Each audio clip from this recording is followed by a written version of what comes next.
తెలంగాణ ఉద్యమానికి పుట్టినీళ్ళు అని చెప్తారు, బాగా చేసినామంటారు. ఆఖరికి ఎన్నికలలో పోటీ చేసినందుకు ముఖం సాటేసేటువంటి పరిస్థితి వచ్చింది టీఆర్ఎస్ ఎలియాస్ బీఆర్ఎస్ అనేటువంటి పార్టీ. తెలంగాణ ఉద్యమాన్ని బాగా నడిపినాం, టీఎన్జిఓ ఉద్యమాన్ని బాగా నడిపించండి మా నాయకుడు అని చెప్తారు. వరంగల్లో, నల్గొండలో, ఖమ్మంలో ఎమ్మెల్సీగా అభ్యర్థిని పెట్టమంటే పక్క పార్టీకి వెళ్ళి తెచ్చుకొని 50 కోట్లు ఖర్చు పెట్టి నియోజకవర్గానికి ఒక ఎమ్మెల్యేని ఇన్ఛార్జిగా పెట్టి టీఆర్ఎస్ పార్టీ నానా హంగామా చేసింది.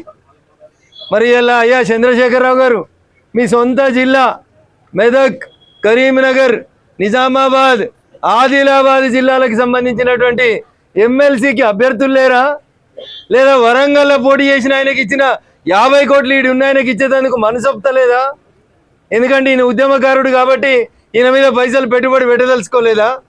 ఒక్కసారి టీఆర్ఎస్ పార్టీ ఇలా ఈ జిల్లాలకు వెళ్ళి పెద్ద పెద్దోళ్ళు ఉండమని చెప్తారు కదా, ఒక్కసారి ప్రజలకు సమాధానం చెప్పాలి. పెద్ద పెద్ద మాటలు చెప్తున్నాడు యువరాజు, ఎగిరెగిరి పడుతూ ఉన్నారు, ఏమి లేని చోట చాలా మాటలు చెప్తా ఉన్నారు.